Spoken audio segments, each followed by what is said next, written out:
Hello, good morning. ನಾನು ನಮ್ಮ terrace garden ಅಲ್ಲಿ ಒಂದು ಹಣ್ಣು ಬಿಟ್ಟಿದೆ, ಅದು ನಾನು ನಿಮ್ಗೆ ತೋರ್ಸೋಣ ಅಂತ ಬಂದೆ. ಬನ್ನಿ ನೋಡಿ ಏನು ಅಂತ. ನೋಡಿ, ಸ್ಟ್ರಾಬೆರಿ ನೋಡಿದ್ರಲ್ಲ, ನಮ್ಮ ಟೆರೆಸ್ ಗಾರ್ಡನ್ ಅಲ್ಲಿ ಆಗಿರೋದು.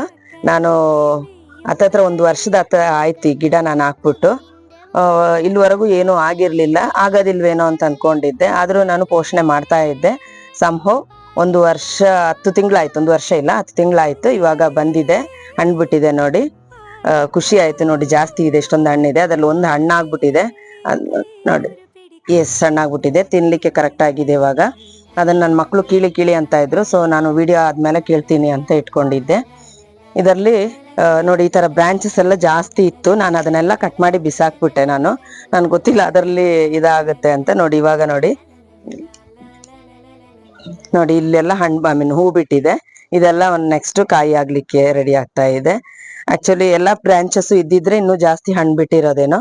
ನಾನು ಅದ್ರಲ್ಲೇನು ಆಗೋದಿಲ್ವೇನೋ ಅಂತ, ಅದ್ರಲ್ಲಿ ಸ್ವಲ್ಪ ಇನ್ಸೆಕ್ಟ್ಸ್ ಎಲ್ಲ ಇತ್ತು ನೋಡಿ. ಇಲ್ಲಿ ಈ ತರ ನೋಡಿ, ಈ ತರ ಇನ್ಸೆಕ್ಟ್ಸ್ ಎಲ್ಲ ಇತ್ತು ಸ್ವಲ್ಪ. ಅದರಿಂದ ನಾನು ಎಲ್ಲ ಕಿತ್ತು ಬಿಸಾಕ್ಬಿಟ್ಟೆ. ಕಾಯಿ ಆಗೋದಿಲ್ವೇನೋ ಅದರಲ್ಲಿ ಅಂತ. ಓಕೆ, ಅವಾಗ ಇಷ್ಟೇ ಇವತ್ತಿನ ವಿಡಿಯೋ. ಚೆನ್ನಾಗಿ ಹಣ್ಬಿಟ್ಟಿದೆ, ನಿಮಗೆ ತೋರ್ಸೋಣ ಅನ್ನಿಸ್ತು. ನನಗೆ ಗಾರ್ಡನಿಂಗ್ ತುಂಬಾ ಇಷ್ಟ, ಬಟ್ ನನಗೆ ಮೇಂಟೈನ್ ಮಾಡೋದು ಗೊತ್ತಿಲ್ಲ, ಟೈಮು ಇಲ್ಲ. ಸೊ ಅದರಿಂದ ಇದನ್ನ ನಾನು ಸ್ವಲ್ಪ ಎಕ್ಸ್ಟ್ರಾ ಕೇರ್ ತಗೊಂಡು ನೋಡಿದ್ರಿಂದ ಹಣ್ಣು ಬಿಟ್ಟಿದೆ. ಖುಷಿ ಆಯ್ತು ಅಷ್ಟೇ. Thank you, bye.